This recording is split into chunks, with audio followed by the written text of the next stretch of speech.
আজও বলা হয় ভগবান জগন্নাথের মূর্তির মধ্যে তার হৃদয় ধড়ফড় করে। যখন শ্রীকৃষ্ণ এই পৃথিবী ত্যাগ করেন তখন তার সম্পূর্ণ দেহ ভস্মীভূত হয়ে যায়, কিন্তু তার হৃদয় আগুনে পুড়ে যায়নি। তখন দেবতারা সেই দিব্য হৃদয়কে সমুদ্রে ভাসিয়ে দেন। সময় গড়ানোর সাথে সাথে সেই হৃদয় একটি পবিত্র কাঠের ভেতর আশ্রয় নেয় এবং ভেসে ভেসে পুরীর সমুদ্র তটে এসে পৌঁছায়।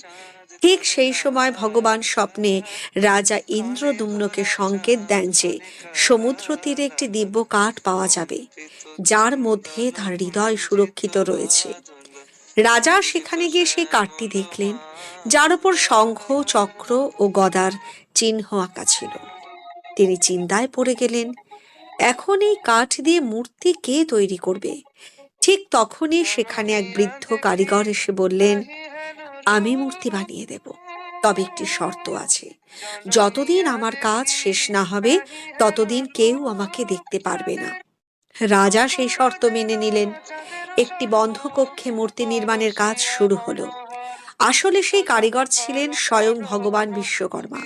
তিনি কাঠ থেকে মূর্তি গড়ে শ্রীকৃষ্ণের হৃদয় তাতে প্রতিষ্ঠা করলেন। অনেক দিন কেটে গেল, কিন্তু ভেতর থেকে কোনো শব্দ এলো না, দরজাও খুলল না। রাজা ধৈর্য হারিয়ে দরজা খুলে দিলেন। সেই মুহূর্তেই বিশ্বকর্মা অদৃশ্য হয়ে গেলেন এবং মূর্তিটি অসম্পূর্ণ রয়ে গেল। মূর্তির হাত পা সম্পূর্ণভাবে তখনও তৈরি হয়নি। তবুও রাজা একটি সুন্দর মন্দির নির্মাণ করালেন এবং সেই অসম্পূর্ণ মূর্তিগুলোকে সেখানেই প্রতিষ্ঠা করলেন। আজও প্রতি 12 বা 19 বছর অন্তর অমাবস্যার রাতে যখন মূর্তি বদলানো হয়, তখন পুরোহিতেরা চোখে কাপড় বেঁধে সেই দিব্য হৃদয়কে নতুন মূর্তিতে স্থানান্তরিত করেন। ভিডিওটি ভালো লাগলে কমেন্টে লিখুন, জয় জগন্নাথ। নমস্কার।